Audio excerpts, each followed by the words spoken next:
ओम नमः शिवाय। नमस्कार दोस्तों, स्वागत है आप सभी का आपके अपने यूट्यूब चैनल खुशहाल ज़िंदगी में।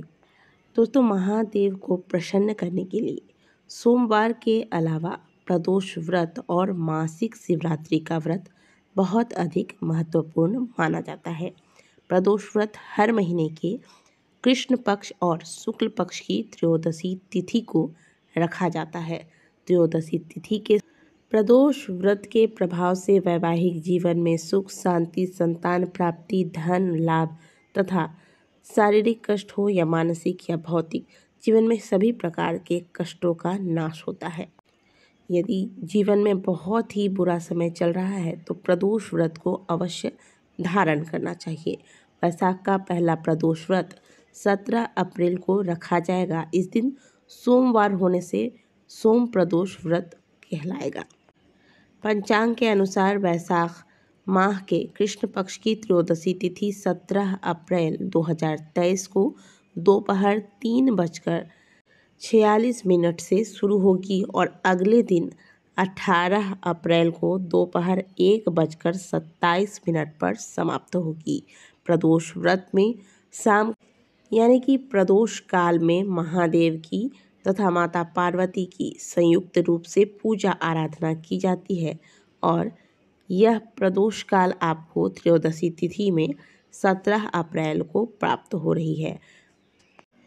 वैशाख माह के पहले प्रदोष व्रत में जो पूजा का शुभ मुहूर्त होगा वह होगा 17 अप्रैल को शाम 6:48 से लेकर रात्रि 9:01 तक शिव जी के पूजा का शुभ मुहूर्त रहेगा। मान्यता है कि प्रदोष काल में जो शिव जी की पूजा करता है उसके समस्त कष्ट शंकर जी हर लेते हैं।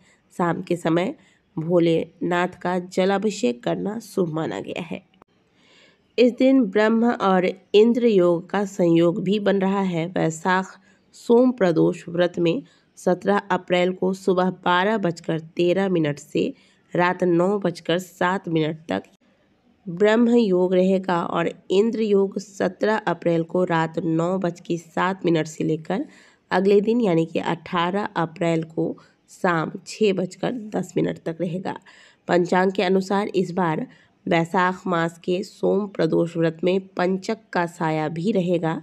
पंचक 15 अप्रैल को शाम 6:44 से लेकर 19 अप्रैल को रात 11:53 पर खत्म होगा। पंचक को पंचांग के अनुसार अशुभ माना गया है और इसमें कई कार्य वर्जित माने जाते हैं, लेकिन शिव पूजा में पंचक का कोई असर नहीं होगा। तो आप जो भी व्रत उपाय इत्यादि करना चाहते हैं वह कर सकते हैं। दोस्तों, वैशाख का महीना चल रहा है और सावन महीने के बाद यदि महादेव को कोई महीना विशेष रूप से प्रसन्न करने का होता है तो वो होता है वैशाख का महीना। इसमें भी प्रदोष के तिथि पर यदि कुछ विशेष उपाय किए जाए तो जीवन की सभी प्रकार की समस्याएं समाप्त होती है। आज के वीडियो में हम आपके साथ ऐसा ही एक बहुत ही सुंदर सा उपाय लेकर आए हैं जिसका वर्णन स्कंद पुराण में किया गया है। इसका वर्णन स्वयं महादेव ने किया है। दोस्तों, यदि आप जीवन से बहुत ज़्यादा परेशान हैं, आपको लगता है कि आप जिस भी कार्य में हाथ लगाते हैं वह कार्य सफल नहीं हो रहा है, या फिर आपने पूरे जीवन भर दुख ही दुख देखा हो, आर्थिक रूप से सदैव कमज़ोर रहे हों, सदैव कष्ट झेल रहे हों, आपने कोई कार्य भी आरंभ किया तो उसमें आपको सफलता नहीं मिला, कहीं नौकरी आपने पकड़ी तो उसमें भी आपको सफलता नहीं मिली, नौकरी छूट गई, यानी कि धन संबंधित मामलों में सदैव आप परेशान ही रहे हैं। कोई नौकरी पकड़ते हैं, वो नौकरी बार बार छूट जाती है। कोई व्यापार आपने खोला, कुछ दिन तो अच्छा चला लेकिन फिर वह व्यापार डूब गया और इस प्रकार से आप अपने जीवन से बहुत ज़्यादा परेशान हैं। तो आप इस उपाय को अवश्य कीजिएगा। इसका वर्णन स्कंद पुराण के अंतर्गत किया गया है। इस उपाय को आप वैशाख महीने के प्रदोष के दिन, प्रदोष काल में जब सूर्यास्त हो रहा हो, ठीक सूर्यास्त होने के कुछ क्षण बाद तक इस उपाय को आपको करना है। तो इस उपाय को करने के लिए आपको क्या करना है, आपको ले लेना है बेल वृक्ष के 7 कांटे।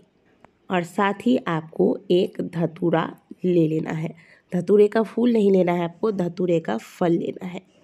इसके बाद प्रदोष के दिन प्रदोष काल में आप चाहे अगर व्रत करते हैं तो भी इस उपाय को कर सकते हैं, व्रत नहीं करते हैं तो शुद्ध सात्विक भोजन लेने के बाद प्रदोष काल में इस उपाय को किया जा सकता है। तो इसके लिए आपको प्रदोष काल में पहले या तो आप स्नान कर लें, स्नान नहीं कर सकते तो हाथ मुंह धोकर स्वच्छ वस्त्र धारण करें। वस्त्र जो धारण कीजिएगा ये गहरे रंग के ना हो, हल्के रंग के वस्त्र धारण कीजिएगा आज के दिन। और पूजा अगर आप व्रत करते हैं तो आप प्रदोष काल में पूजा इत्यादि भी करेंगे, तो पूजा की थाली इत्यादि जो आपको तैयार करनी है वो आप तैयार कीजिए। और अगर केवल आपको उपाय करना है तो इसके लिए आप 1 लोटा जल ले लीजिए और 7 बेल पत्र के कांटे, बेल वृक्ष के कांटे और 1 धतूरा, जैसा कि हमने आपको पहले बताया। अब महादेव के मंदिर में चले जाइए। मंदिर जाते वक्त आप इधर उधर की बातें ना करें, निरंतर महादेव का ध्यान कीजिए। श्री शिवाय नमस्तुभ्यम, श्री शिवाय नमस्तुभ्यम का जाप करते हुए महादेव के मंदिर पहुंच जाइए। मंदिर जाने के बाद जो आप 1 लोटा जल ले गए हैं वह जल महादेव के शिवलिंग पर आप अर्पित कर दें। ध्यान दीजिएगा कि महादेव के शिवलिंग पर कभी भी जल आपको खड़े होकर नहीं चढ़ाना चाहिए, या तो आप बैठ जाइए उत्तरमुखी होकर। उत्तर दिशा की ओर आपका मुंह होना चाहिए और दक्षिण दिशा की ओर आपका पीठ होना चाहिए। इस प्रकार से बैठकर महादेव के शिवलिंग पर जल अभिषेक करें। और अगर बैठने की व्यवस्था नहीं है तो कम से कम थोड़ा सा झुक कर इसके बाद जल चढ़ाइएगा। फिर जल अभिषेक करने के बाद जो आप 7 कांटे बेल के ले गए हैं और आपने धतूरे का फल लिया है, ये दोनों ही चीज़ें महादेव के शिवलिंग पर श्री शिवाय नमस्तुभ्यम बोलकर अपने कष्टों के निवारण के लिए महादेव से प्रार्थना करते हुए अर्पित कर दें। अब क्योंकि प्रदोष काल है तो अगर साथ में आप धूप दीप की व्यवस्था करते हैं तो ये और भी उत्तम है।